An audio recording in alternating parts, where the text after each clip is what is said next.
Yezid Bestami, Hazreti Sultanul Arifin Bayezid Bestami, pirlerin şahı deyiptirle ona. Allah'ını tanıyanların padişahı deyiptirle ona. Hazreti Sultanul Arifin Bayezid Bestami aydıptır.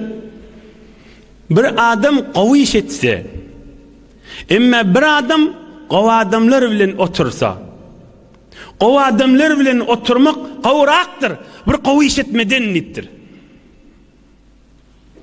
Qav adamlar bilen oturuşmak qavraktır, bir qaviş etmeden nittir.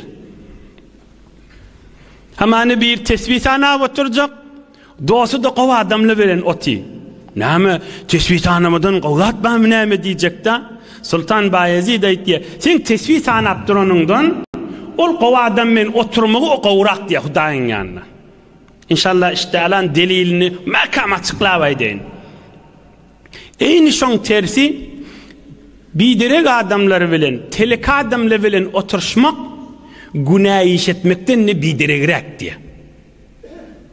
Bir adam günah işediwati, ama bir adam biderek adamlar bilen oti, biderek adamlar bilen oturmak bideregrek de günah işetmeden ne?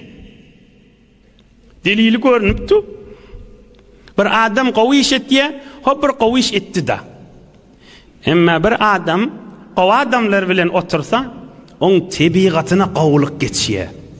On kanyna geçýär. On sünküne damaryna qawlyk geçýär. Bunu ütgüt diye. Bunu kanun tədeleýär.